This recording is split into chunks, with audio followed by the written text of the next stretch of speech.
শুটকি ও ভর্তা প্রেমীদের জন্য এই রেসিপিটি বেস্ট একটা আইটেম হতে পারে। গরম ভাতের সাথে তো খুব জমিয়ে খাওয়া যায়। হ্যালো, আসসালামু আলাইকুম ভিউয়ার্স, কেমন আছেন সবাই? হোমমেকার কিচেনে আপনাদের স্বাগতম।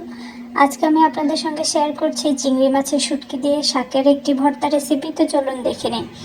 আমি এখানে চিংড়ি মাছের শুটকিটা একটু তেলে নিয়ে তারপর গরম পানিতে ভিজিয়ে রাখলাম। আর এখানে আমি ডাঁটা শাক নিয়েছি, তবে এই রেসিপিটি সবচেয়ে বেশি মজা লাগে কচু শাক বা লাউ শাক দিয়ে করলে।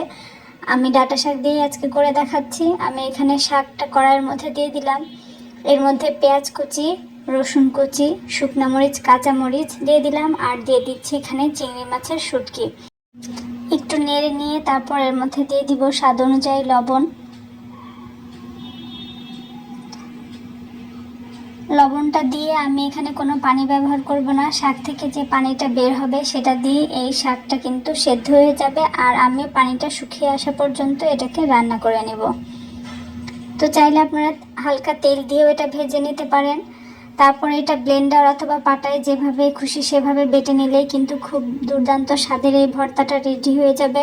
স্বাদ আরেকটু বাড়িয়ে নিতে আমি এখানে শুকনা মরিচ, পেঁয়াজ আর সরিষার তেল দিয়ে আরেকটু মেখে নেব। তারপর গরম ভাতের সাথে এটা কিন্তু খুব জমিয়ে খেয়ে নেওয়া যাবে। তো আমার আজকের রেসিপি কেমন লেগেছে সবাই কমেন্টস করে জানাবেন আর ট্রাই করে দেখবেন। আল্লাহ হাফেজ।